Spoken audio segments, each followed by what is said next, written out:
नमस्कार, कियांशी क्रिएशनमध्ये आपलं स्वागत आहे. मी काजल. OHP शीटमध्ये मी आज एक डिझाईन ट्राय करत आहे परत एकदा आणि त्यासाठी ही डिझाईन मी घेतलेली आहे. हे फॅब्रिक ग्लू आहेत आणि आपले काही रांगोळींचे कलर जे काही लागणार आहेत ते. ही जाळी आहे रांगोळी टाकण्यासाठी. हा ब्रश आणि वाटी, पाणी हे बेसिक जे साहित्य लागतं. हा मार्कर आहे जो की जी डिझाईन आहे ती मार्क करण्यासाठी आणि इथे मी नॉर्मल पेपरवरती डिझाईन कॉपी करून घेतलेली, ट्रेस करून घेतलेली आणि ती मी हे मार्करच्या साहाय्याने यावरती ॲज इट इज ड्रॉ करून घेत आहे. तुम्ही डायरेक्ट त्यासाठी मास्किंग टेप लावूनही करू शकता, पण मी नेहमी डिझाईन काढून घेते कारण ते आपल्याला नंतर बरं पडतं. इथे मी वाटीमध्ये फॅब्रिक ग्लू घेतलेला आहे. मी आत्तापर्यंत फेविकॉल यूज केलेला, पण बऱ्याच रिक्वेस्ट होत्या की फॅब्रिक ग्लूही यूज करून दाखवा. तर फॅब्रिक ग्लू जो आहे तोही चांगलाच आहे. त्यानेही रांगोळीची जी सॉफ्टनेस आहे ती बनते. तुम्ही ते बघू शकता आणि मी थोडंसं पाणी घेऊन थोडंसं डिलेट करण्याचा प्रयत्न केलेला फ्रॉम ग्लूला आणि नंतर जे आपलं रांगोळीचं काम आहे ते स्टार्ट केलेलं आणि जशी आपली डिझाईन आहे तसंच आपल्याला थोडं कलरनुसार देत जायचं आहे. ग्लू पहिल्यांदा लावून घ्यायचा व्यवस्थित आणि असे रांगोळी ठेवून त्यावरती दुसरी कोणती शीट, आता इथे मी ट्रान्सपरंट फक्त घेतलेली, बाकी तुम्ही नॉर्मल पेपरही घेऊ शकता आणि जी काही एक्सेस रांगोळी असेल ती अशी ब्रशने साफ करून घ्यायची आहे. कारण नंतर आपण दुसरा कलर द्यायला गेलो, दुसऱ्या डिझाईन कव्हर करायला गेलो तर ती मिक्स होऊ नये ग्लू सोबत, मग ती तिसराच कलर त्या रांगोळीचा किंवा त्या भागाचा होऊ शकतो रांगोळीच्या शेडिंगमुळे आणि डार्क कलर पटकन रंग सोडून जातात.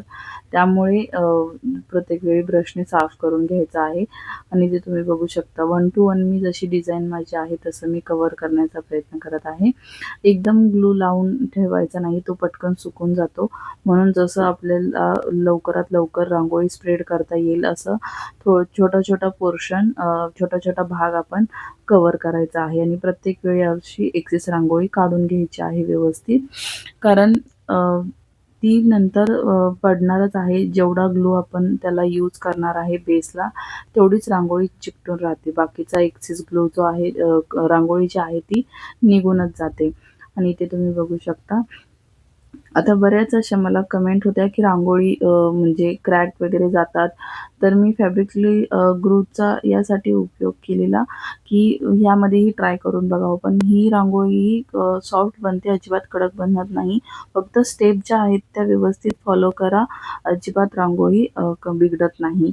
आणि ते मी आता जाळीचा वापर करत आहे कारण जास्त मोठा स्पेस असेल डिझाईनचा तिथे आपण हाताने देत बसू शकत नाही. इक्वल लागायचं असेल रांगोळी, सगळ्या ठिकाणी बरोबर स्प्रेड झाली पाहिजे. एक पातळ लेयर होतो स्टार्टिंगला, त्यासाठी जाळी यूज करणं बेस्ट आहे.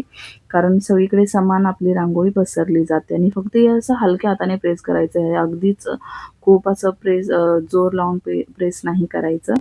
आणि इथे तुम्ही बघू शकता एक मी कमळ जे आहे ते करून घेतलेलं आणि इथे मी फक्त डबल शेड करण्याचा प्रयत्न केलेला, पण तो नीट नाही झाला. मग मी सेकंड कोटमध्ये तो कव्हर केलेला आणि नंतर कलरने शेडिंग केलेलं. त्यामुळे तुम्ही व्हिडिओला कंटिन्यू राहा फायनल लुकसाठी. आणि ते तुम्ही बघू शकता जो काही मी याला हाफ पोर्शन होता तो मी कव्हर करण्याचा प्रयत्न करत आहे. आता ह्या रांगोळीमध्ये बरेच असे निगेटिव्ह कमेंटही असतात की याला काय अर्थ नाही किंवा कॉस्टली जाते. ऑब्व्हियसली याला बनवण्यासाठी खूप टाईम जातो, त्यामुळे याची प्राईसही जास्त असते. आता रेडी रांगोळी किंवा वुलन रांगोळी बेनिफिट त्याच लोकांना आहे ज्यांना टाईम भेटत नाही. जॉबमुळे, ऑफिसमुळे किंवा घरकामामुळे कोणत्याही कारणास्तव आपल्याला ऐन सणाच्या वेळी घाईगडबडीत आपल्याला टाईम भेटत नाही. तर त्यासाठीच या रेडी रांगोळ्यांचा जास्त बेनिफिट होतो. म्हणजे टाईमही वाचतो, आपल्याला हवी ती डिझाईन आपल्या दारात असते आणि आपण हव्या त्या प्रकारे ती डेकोरेट करू शकतो. बस, बाकी त्यामध्ये काही असं नाही की बाबा आता ज्यांना रांगोळी काढण्यासाठी टाईम आहे ते नक्कीच काढू शकतात.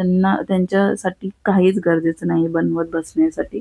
पण ज्यांना टाईम नाही मिळत ते असं बनवून ठेवू शकतात रांगोळी की ऐन सणांच्या धावपळीच्या वेळी तुम्ही हे पॅच जे आहेत रांगोळींचे ते यूज करू शकता.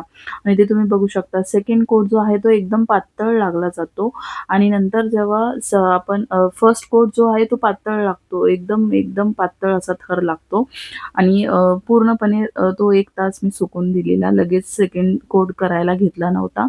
1 तास सुकल्यानंतर मी जे कमी टाईम लागू शकतो, पण मी 1 तास ठेवून दिलेलं दुसरं काम करत होती. त्यामुळे त्याला 1 तास होऊन गेलेला. तर 1 तासानंतर मी हा सेकंड कोट करायला घेतलेला आहे आणि ते तुम्ही बघू शकता फर्स्ट कोट आणि सेकंड कोटमध्ये खूप फरक होतो. रांगोळी सेकंड कोटमध्ये पूर्णपणे कव्हर होते. जे काही छोट्या-छोट्या जागा राहिल्या असतील किंवा काही लाईन्स राहिल्या असतील आणि महत्त्वाचं म्हणजे सेकंड कोटसाठीही ग्लूमध्ये जास्त पाणी यूज करायचं नाहीये. जेवढं ग्लूची थिकनेस आहे ती थोडीफार कण चिकटपणा जो आहे तो व्यवस्थित राहिला पाहिजे. अगदीच एकदम पातळ नाही करायचं आणि तुम्ही बघू शकता फर्स्ट कोट आणि सेकंड कोटमध्ये लगेच फरक कळून येतो. त्यामुळे अशा पद्धतीने मी ही पूर्ण आता सेकंड कोट करून घेतलेला आहे आणि यावरती आपलं शेडिंग आणि बॉर्डरचं काम आता मी करत आहे. आता इथे तुम्ही ब्रश जो आहे तो मी हा घेतलेला तो एक 3 नंबरचा ब्रश घेतलेला. पण तुमच्या डिझाईनचं तुम्हाला आउटलाईन कसं करायचं आहे, पातळ करायचं आहे की थिक करायचं आहे, त्यानुसार तुम्ही ब्रश चूज करू शकता. पण डिझाईन छोटी असेल तर छोटेच ब्रश 0, 1, 2, 3 या साईजपर्यंतचे तुम्ही ब्रश यूज करू शकता. आणि सगळ्यात जास्त टाईम म्हणजे रांगोळीला शेडिंग करण्यात आणि आउटलाईन करण्यात जातो. आणि ते तुम्ही बघू शकता मी एक जो पार्ट आहे तो मी आउटलाईन करून घेत आहे. आता इथे मी व्हाईट कलरनेच घेत आहे. कारण व्हाईट कलर जो आहे आपण रांगोळींच्या बॉर्डरला यूज करू शकतो. आता डिझाईन ही मी घेतलेली आहे ती नॉर्मल अशी मला डिझाईन मिळालेली ऑनलाईन. ती मी Googleवरून त्याचं मार्किंग करून घेतलेलं डिझाईनचं. आता डिझाईन दिल्यानंतरही मला बरेच जण बोलतात, की कलरवाले फोटो शेअर करा. हे बघा डिझाईन म्हणजे डिझाईन एक ठीक आहे तुम्ही तुमची सेम असू शकते, साईज सेम असू शकते रांगोळीची. पण जे कलर्स आणि जे शेडिंग आहे रांगोळीची, ते प्रत्येकाच्या चॉईसनुसार असते. आता त्यामध्ये तुम्ही बघू शकता पर्टिक्युलर एक डिझाइन असेल तर त्याला जेवढे पण पेज असेल किंवा ज्यांनी ती रांगोळी ट्राय केली प्रत्येकाची शेड, रांगोळीचे कलर्स वगैरे सगळं वेगवेगळं असतं. त्यामुळे एक जर तुम्हाला डिझाइन भेटत असेल तर त्याला कोणत्या प्रकाराने काय डिझाइन करायची, कलर कोणते द्यायचे, ते सगळं प्रत्येकाच्या चॉईसवरती आहे. आणि जे तुम्ही बघू शकता हा राउंड जरी थोडं नीट वाटत नसेल तरी मी सेल नाही करत, मी स्वतःसाठी बनवते आणि मला फॅब्रिक ग्लू यूज करून रांगोळी बनवा असे बरेच मेसेज होते, की फॅब्रिक ग्लू पण यूज करतात. तर हो, फॅब्रिक ग्लूनेही रांगोळी छान होते आणि एक मेन पॉइंट म्हणजे की असं शेडिंग करणं. आता हे मी जस्ट एक स्ट्रोक म्हणून द्यायचा प्रयत्न करत आहे, जो की मी आधी येलो कलर दिलेला. पण लक्षात आलं की तो कव्हर नाही होणार सेकंड कोटमध्ये म्हणून मी इथे शेडिंगचा उपयोग करत आहे. आणि इथे तुम्ही बघू शकता जसं मला शेडिंग करायचं आहे त्यानुसार एकदम थोडा-थोडा कलर घ्यायचा आहे. एकदमच कलर नाही घ्यायचा. नंतर तो कव्हर करणं खूप म्हणजे मर्ज करणं खूप मुश्किल होतं. तर मग एक त्याच कलरचा पॅच होऊन जातो आणि तुम्ही बघू शकता जसं-जसं आपण रांगोळीला शेडिंग देत जाऊ, तसं-तसं रांगोळी एकदम अशी उठून दिसायला लागते आणि ते माझे पूर्ण चारीच्या चारी कमळ शेडिंग करून झालेले आहेत. आता मी त्याला आउटलाईन करून घेत आहे कमळला आणि मी मोस्टली पूर्ण रांगोळीला जे आहे आउटलाईनसाठी व्हाईट कलरच यूज केलेला आहे. आता मेन पार्ट जो आहे की रांगोळी वॉटरप्रूफ कशी करायची? तर रांगोळी वॉटरप्रूफ म्हणजे या रांगोळीवरती पाणी पडलं किंवा अ, तो पाण्यात पडली रांगोळी किंवा ते रांगोळीवरती पाणी पडलं, तर ते तुम्ही असं कशाने पुसायला जाऊ नका. सरळ रांगोळी उचलून साईडला नितळत ठेवू शकता. जे काही डार्क कलर असतील, एकदमच डार्क कलर जसे की ब्लू, नेव्ही ब्लू किंवा पिंक, डार्क पिंक कलर ते फक्त थोडेसे कलर सोडतात. पण जर तुम्ही ते उचलून नितळत ठेवलं तर ती रांगोळी ॲज इट इज राहते, सुकते. फक्त त्याला हात लावायचा नाही ओल्यापणी. बाकी रांगोळी वॉटरप्रूफ करण्यासाठी अशी दुसरी कोणती अशी ट्रिक तर नाहीच आहे. मी जेवढ्या पण पाहिले व्हिडिओज किंवा जेवढे पण मला सजेशन्स भेटलेले त्यामध्ये तर हेच होतं की रांगोळी भिजली किंवा पाण्यात पडली तर ती सरळ फक्त नितळत ठेवायची आहे बस. तिला काही होत नाही. मी एक रांगोळीचा धुवून म्हणजे लिटरली पाण्यामध्ये ती टाकून व्हिडिओ केलेला आहे. तो पण तुम्ही बघू शकता. अजिबात त्याचे कलर सुटले नव्हते. ॲज इट इज ती सुकल्यानंतरही होती. आता फक्त निगेटिव्ह पॉइंट हाच होता की फेविकॉलसाठी सगळ्यांचे हे होतं की नाही आमची कडक होते किंवा नंतर क्रॅक होते. माझी तरी तशी झालेली नव्हती रांगोळी. पण फॅब्रिक ग्लूसाठी म्हटलं चला हे पण ट्राय करूया. काही जण फॅब्रिक ग्लूही यूज करतात, काही जण फेविकॉल यूज करतात. प्रत्येकाची बनवण्याची पद्धत, टेक्निक सगळ्यांची वेगवेगळी आहे. आता जर तुम्ही सेलिंगचा विचार करत असाल ह्यामध्ये प्रॉपर, तर त्यासाठी मग तुम्हाला प्रॉपर केअर करूनच रांगोळी बनवणं गरजेचं आहे. आता ही मी सेल करत नाही, ही मी स्वतःसाठी बनवते आणि मला रिक्वेस्ट असतात व्हिडिओच्या, त्यासाठी मी हा व्हिडिओ बनवलेला आहे. आणि मला रांगोळीचं शेडिंग कसे करायचे तेही विचारलेलं, त्याबद्दलही मी टाकलेलं. ॲज इट इज तुम्ही बघू शकता की मी जसं कमळाला कलर केलेला आहे तसं मी जो सेंटर पार्ट आहे, आता माझ्याकडे सेम पिंक कलरही होता, गुलाबी कलरही होता.